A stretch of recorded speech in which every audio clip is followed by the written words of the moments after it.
bangkit melihat. Walaupun ada awan, ada cakrawala, ada bintang, ada matahari yang sulit dijangkau, tetapi dia punya power untuk menguasai semuanya itu. Kenapa? Karena Sang Pencipta sendiri sudah berkomunikasi dengan mereka bahwa mereka lebih tinggi daripada semuanya itu. Mereka akan menguasai semuanya itu. Maka mereka tidak perlu bimbang di mana posisi mereka. Betul? Nah, saudara mengerti? Maka di dalam makna komunikasi yang pertama, dalam Kejadian pasal 1 dan Kejadian pasal yang kedua, kalau saudara teliti untuk meneliti itu, kalau saudara memang punya waktu untuk meneliti,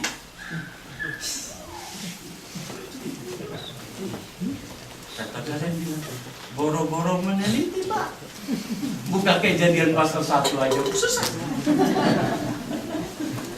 Boro-boro buka Kejadian pasal 1. Bedain Alkitab dengan cip-cip aja susah. Tapi di sini tidak ada, di tempat lain. Kalau saudara meneliti komunikasi, ilmu komunikasi yang Allah taruh dalam Kejadian pasal 1 dan Kejadian pasal 2 sangat luar biasa. Maka di sini kita melihat makna komunikasi pertama yang Allah taruh bagi manusia. Yang pertama adalah membangunkan manusia, membangkitkan manusia, dan menempatkan posisi manusia tepat pada posisinya. Saudara mengerti apa ini? Komunikasi ini mengingatkan kembali pada kita bahwa kata-kata yang keluar dari kita adalah kata-kata yang bukan meruntuhkan, tapi kata-kata yang harus membangunkan. Saudara mengerti ini? Saudara mengerti?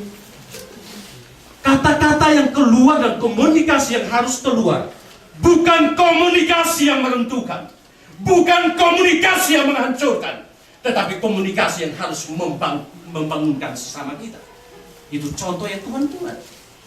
Sehingga pada saat itu Adam dan Hawa dalam kegalauan, karena mereka melihat taman yang begitu luas, mereka melihat pohon-pohon yang begitu indah, mereka melihat binatang yang begitu banyak, mereka melihat menatap ke langit begitu indah tapi begitu jauh.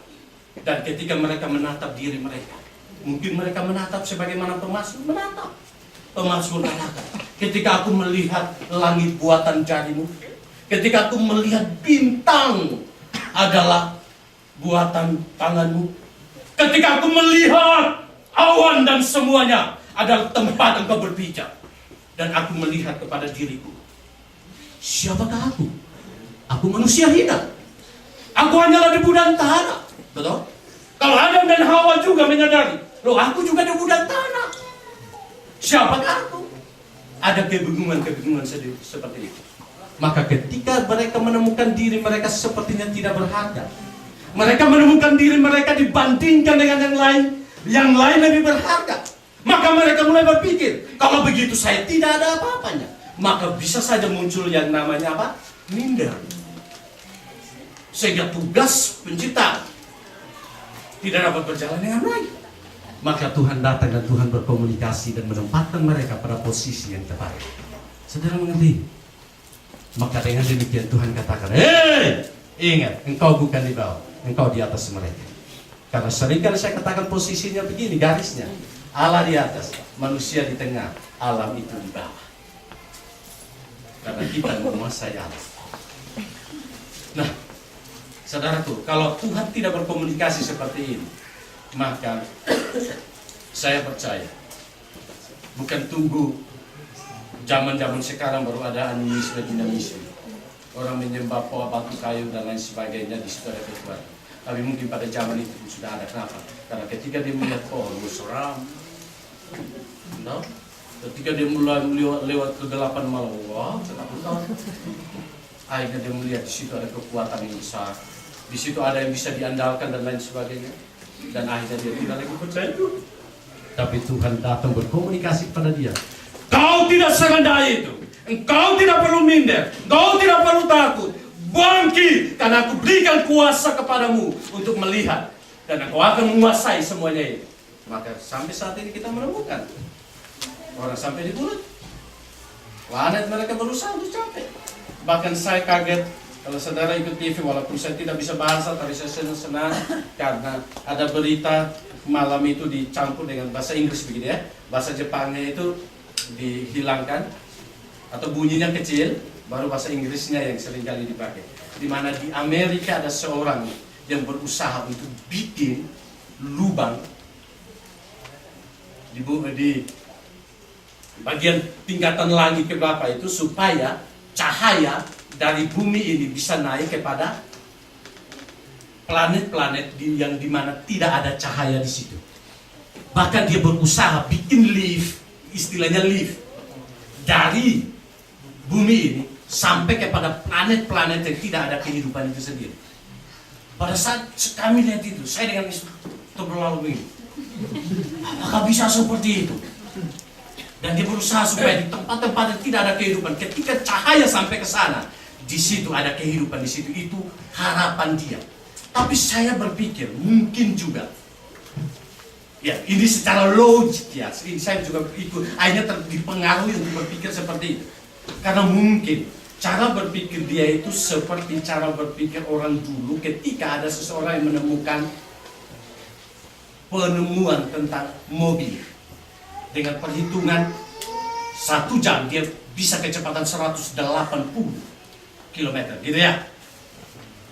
Akhirnya dulu boro-boro 180 km jalan kaki dari sini kira berapa? Nggak logis, itu mau cari mati kalau dengan presentasi seperti itu dan lain sebagainya. Tetapi saat ini bagi kita itu sudah sesuatu yang biasa, kan? Nah, saya tidak tahu apakah berapa generasi lagi apakah itu terjadi atau tidak. Tetapi saya hanya melihat satu hal, bahwa Tuhan memberikan kuasa kepada manusia untuk menguasai dunia ini. Tapi istilah kabas, ingat, kabas, istilah kabas atau istilah berkuasa taklukan, ingat, bukan berarti bahwa manusia adalah penguasa tunggal. Tidak, karena istilah berkuasa di sini pakai untuk kebutuhanmu. Tapi ingat, tujuan engkau diciptakan untuk mempermuliakan aku. Betul? Tujuan manusia diciptakan untuk mempermuliakan Allah, sehingga dia boleh menguasai itu. Tetapi selanjutnya dia menguasai itu untuk mempermuliakan Allah. Itu rentetan yang tidak boleh dilupakan. Maka dengan demikian kita melihat bahwa Tuhan memberikan satu komunikasi yang tepat bagi manusia, supaya manusia bangkit, bangun, dan bersemangat kembali untuk menatap ke depan bahwa dia punya kuasa, dia punya potensi, dia bangkit, dan dia maju dalam segala hal yang Tuhan percayakan baginya. Saudaraku, dengan kata-kata kita bisa meruntuhkan orang, tapi dengan kata-kata kita bisa membangkitkan orang. Kadang ketika berbicara tentang tajam, begitu ya, ketika kita berbicara tentang sesuatu yang tajam, kadang dalam pikiran kita pisau. Betul? Ketika kita berbicara tentang sesuatu yang tajam, kita mungkin infus ujungnya. Tahu itu Pak Fencel 40 botol. Ketika bicara tentang tajam, mungkin kita berbicara dengan hal pedangkah atau apakah. Tetapi saudaraku, itu hal materi yang bisa dilihat. Tajamnya itu bisa ditangkis, betul? Tetapi ada sesuatu yang tidak dapat dilihat dan tidak dapat bisa ditangkis, yaitu kata-kata. Tuajamnya, dia ngomongnya tuajem dulu. Tajam. Rasanya hati ini terbelah. Kalau tidak ada Pak Pendeta di sana, tapi tidak ada di sini, tempat lain. Nah, saudara, mari kita belajar untuk membangun. Betul? Jaga komunikasi, jaga kata-kata. Setiap kata-kata yang keluar, berdoa dan kata